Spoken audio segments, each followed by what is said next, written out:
All right, here we've got this Ninja XL air fryer. So pull it open. You can see it's a pretty big pan space that you can air fry in. If I pull, you can pull this out. So this is a lot easier to clean than you need this in there though for when you're cooking, so it allows the air to circulate.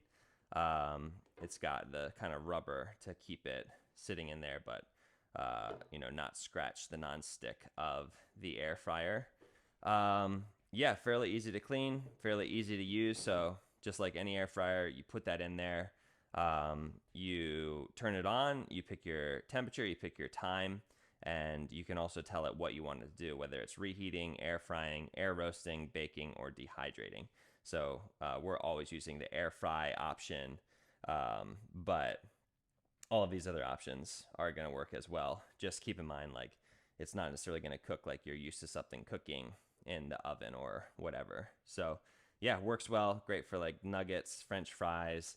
You can even do more advanced stuff than like salmon. We've done in it, as well as potatoes, like, all of that sort of stuff. Potentially healthier way to eat those things. Yeah, so that's the Ninja XL air fryer. I'll just turn it on here real quick for you so you can hear what it sounds like when it's on. It does have a fan sound.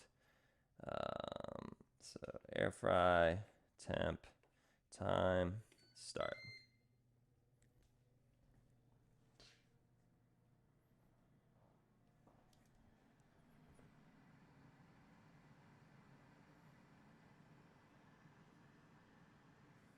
Yeah, so that's the sound of it. Nothing crazy. Like, I'd say it's not even as loud as like a vent fan that goes over top of your stovetop, but definitely has a sound.